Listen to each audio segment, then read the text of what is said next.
Ndagushimiye kandi ngo ikaze gukurikira ibiganiro byacu kuri Rwanda News Update. Ese wari uzi ko Kayumba Nyamwasa akiri mu ngabo za Uganda yatanze ruswa bakamuha ipeti? Umujenerali wa FARDC wagaragaje intege nke mu kurwanya M23 yahinduriwe inshingano. Naho mu ntara y'Amajyepfo mu karere ka Huye umugabo akurikiranwe gusambanya umwana yibyariye. Inkuru yagaritswe n'ibitangazamakuru byinshi uyu munsi ni inkuru ivuga ko Minisitiri w'Intebe w'Ubwongereza yeguye. Reka aya makuru n'andi yose twabateguriye tuyabagezaho mu kanya. Kayumba Nyamwasa akiri mu ngabo za Uganda yatanze ruswa bamuha ipeti. Faustin Kayumba Nyamwasa ni umusirikare wambuye impeta za gisirikare mu ngabo z'u Rwanda. Ubu hashize imyaka 12 ahungiye muri Afurika y'Epfo aciye muri Uganda, nyuma akomereza muri Kenya aho yageze mbere yo kwerekeza muri Afurika y'Epfo. Muri Gashyantare mu mwaka wa 2010 Lieutenant General Nyamwasa yaburiye irengero, abantu bibaza iyo yarengeye. Hari bamwe batangiye kuvuga ko yahungiye muri Uganda, abandi bakivugira andi makuru. Icyo gihe wari Minisitiri w'Ububanyi n'Amahanga witwaga Sam Kutesa yavuze ko amakuru yahabwaga n'inzego z'umutekano yavugaga ko yageze muri Uganda ariko akaba yakomereje muri Kenya. Nyuma byaje kumenyekana ko yambutse Uganda yigira muri Kenya. Icyakora mbere yuko ajya muri Kenya kaza kuhavugana muri Afurika y'Epfo, Faustin Kayumba Nyamwasa yari amaze igihe runaka agizwe ambasaderi w'u Rwanda mu Buhinde. Kuba ambasaderi w'u Rwanda mu kindi gihugu kandi ufite ipeti rya Lieutenant General, ubwabyo byari ibintu bihagije kugira ngo umuntu anyurwe nuko abayeho. Icyakora mbere yuko ava mu Rwanda hari hashize igihe gito hari ibyabazwa n'inzego z'umutekano mu Rwanda birimo gukagatiza gukoresha ikimenyane mu ngabo yari ashinzwe kuyobora mbere akiri umugaba mukuru w'ingabo z'u Rwanda. Aho kugira ngo agire icyo atangaza ku byo yarakurikiranyweho yashatse uko acika arigendera. Muri uyu mwaka Kayumba Nyamwasa aruzuza imyaka 62 y'amavuko. Gukura ukagira imyaka nk'iye byagombye kuba ikintu gituma umuntu yumva yishimiye uko ashaje atanduranyije cyangwa ngo yandavure cyane. Gukura ukagira imyaka nk'iye byagombye kuba ikintu gituma umuntu yumva yishimiye ko ashaje atanduranyije cyangwa ngo yandavure cyane. Rugamba Sipiriyani niwe wavuze mu ndirimbo yati wikabya gireka gusaza utanduranyije cyane. Iyo nama ya nyakwigendera Rugamba isa naho itigeze igera ku mutima wa Nyamwasa kuko ibyo ari byo byose iyo ndirimbo yayumviseho. Hari urugero rw'uko uyu mujenerali yigize kugura ipeti. Mu mwaka w'1985 ubwo haburaga igihe gito ngo Yoweri Kaguta Museveni afata ubutegetsi, nibwo Kayumba Nyamwasa yagiye mu gisirikare cy'inyeshyamba za Museveni. Bidatinze Museveni yafashe ubutegetsi ndetse na Nyamwasa yashakaga imyanya y'ubuyobozi muri guverinoma ya NRM.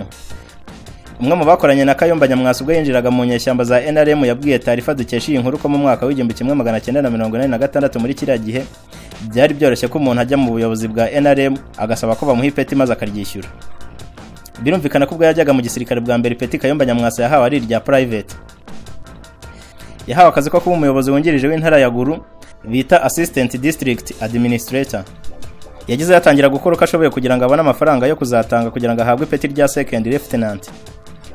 Umwanya yari afite ayobora Gulu wawugereranya n'umuyobozi w'akarere wungirije mu Rwanda rw'ubu. Muri Gulu rero yashakiye amaronko n'amafaranga yakuraga mu misoro yakaga bari bafite ibyuma bisya amasaka, uburo ndetse n'ingano. Mu majyaruguru ya Uganda muri kiriya gihe hari imirwano yaterwaga nuko hari bamwe mu bahoze ari abasirikare muri leta zari zaratsinzwe bakagaruka bashaka gukura Museveni ku butegetsi. Mu rwego rwo kureba uko ibintu byifashe, hari abakozi muri guverinoma ndetse no mu gisirikare bajyaga muri Gulu kenshi kureba uko ibintu byifashe muri ako gace. Muri bo harimo wari umugaba wungirije w'ingabo za Uganda witwaga Major General Fred Rwigema ndetse na General Salim Musare. Icyo gihe nibwo Kayumba Nyamwasa yaje kumenyana na General Rwigema. Mu mwaka wa 2011 nibwo urukiko rwa gisirikare rw'u Rwanda rwahamije Kayumba Nyamwasa n'abandi bakora mu mutwe wa Rwanda National Congress ibyaha birimo ibikorwa by'iterabwoba. Urukiko rwanzuye ko ahamijwe ibyaha ndetse yamburwa impeta zose za gisirikare yari afite. We n'abandi bantu bane bareganwaga bahamijwe ibyaha badahari. Mu Kuboza 2018 hari raporo y'umuryango w'abibumbye yasohowe ivuga ko Kayumba Nyamwasa akunze kuva muri Repubulika ya Demokarasi ya Kongo agana muri Afurika y'Epfo akabikora mu rwego rwo gushaka abarwanyi bazahungabanya umutekano w'u Rwanda. Muri iki gihe ni uyobora umutwe witwa P5 cyangwa se Platform 5. Tunyarukiye muri Repubulika ya Demokarasi ya Kongo, umujenerali wa FARDC wagaragaje intege nke mu kurwanya M23 yahinduriwe inshingano. Ubuyobozi bw'igisirikare cya Repubulika ya Demokarasi ya Kongo bwahinduye Major General Chirumwami Nkuba Peter wari uyoboye ibikorwa byo kurwanya imitwe yitwaje intwaro bizwi nka Sukura kabiri. Uyu mujenerali akaba yaragaragaje imbaraga nke mu kurwanya M23. Uyu musirikare wayoboraga ibikorwa byo kurwanya imitwe yitwaje intwaro muri Kivu ya ruguru yahinduriwe inshingano hagendewe ku itangazo ry'umugaba mukuru wa FARDC Celestin Mbaramunsense nyuma yo kubitegekwa n'umugaba w'ikirenga Perezida Felix Antoine Tshisekedi. Ikinyamakuru Media Congo dukesha aya makuru gitangaza ko yasimbuye na Brigadier General Bitangaro Barume Clement ariko nawe akabaje gukora mu buryo bw'agateganyo. Major General Chirumwami Nkuba Peter yahise yoherezwa mu bikorwa bya gisirikare bizwi nk'akarere ka 32 by'umwihariko biri kubera mu ntara ya Ituri byiganjemo ibyo kurwanya umutwe wa ADF urwanya ubutegetsi bwa Uganda nawe uri muri Repubulika ya Demokarasi ya Kongo. Uyu mujenerali wanenzwe kurangwa n'imbaraga nke mu kurwanya umutwe wa M23 ndetse imiryango itari ya leta yavuze ko yasuzuguye ibi bikorwa. ni nawe kandi uherutse guta imodoka ya gisirikare igafatwa n'umutwe wa M23 ikaba nayo iri mu bikoresho uyu mutwe uherutse kwerekana ko wambuye ingabo za FARDC. Izi mpinduka zakozwe mu bikorwa by'igisirikare cya FARDC zinateganya ko Lieutenant General Yav Ilung Firemo nawe agirwa umuyobozi w'akarere ka gatatu muri ibi bikorwa bya Sukura kabiri, naho Lieutenant General Ndima Constant akaba yagizwe guverineri w'intara ya Kivu ya ruguru ubiyoboye n'igisirikare, aho yategetswe kugenzura ibikorwa by'imiyoborere gusa ndetse n'ibya politiki. Naho tugarutse mu Rwanda mu ntara y'Amajyepfo mu karere ka Huye, umugabo akurikiranyweho gusambanya umwana yibyariye.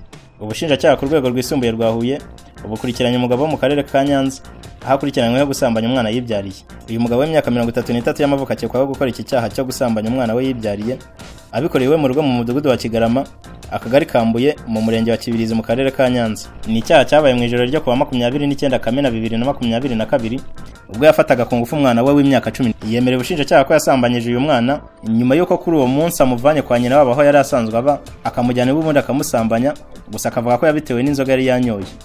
Uyu mugabo aramutse ahamijwe iki cyaha cyo gusambanya umwana yahanishwa igifungo cya burundu nk'uko biteganywa n'itegeko riteganya ibyaha n'ibihano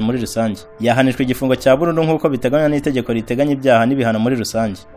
Boris Johnson wari umaze igihe gitabaye minisitiri w'intebe w'Ubwongereza yatangaje ko yeguye. Ni nyuma y'ibibazo byari bimaze iminsi mu ishyaka rye byatumye hari n'abaminisitiri babiri begura. Umwe mu baminisitiri be bakomeye uherutse kwegura ni wari ushinzwe imari witwa Rishi Sunak. Rishi mbere yo kwegura yabwiye minisitiri w'intebe ko ibintu harimo bitazaramba. Mbere yuko yegura yabanje kubiganiraho na perezida wa komite nyobozi y'ishyaka rye rya Tory witwa Sir Graham Brady, bemeranya ko agomba kuva ku izima kegura. Amakuru avuga ko muri Nzeri 2022 aribwo hazatorwa undi muntu uzasimbura Boris ku mwanya wa minisitiri w'intebe. Ibi byatumye umunyamabanga wa leta ushinzwe ububanyi n'amahanga Liz Truss wari uri mu nzira ajya muri Indonesia ategeka ko indege yihindukira akagaruka mu Bwongereza. Ikindi gisa naho kitari bwemerwe nuko Boris ari butangaze ko yeguye ariko agakomeza gukorera mu biro bya minisitiri w'intebe kugeza mu Kwakira 2022. Ni igitekerezo gishobora kuza kwangwa n'abadepite bo mu ishyaka rye. Hari undi muyobozi muri guverinoma y'Ubwongereza nawe weguye arangije atangaza ko byaba byiza Boris yeguye ariko akanasaba umwamikazi imbabazi ndetse akanamugira inama y'uwaba amusimbuye.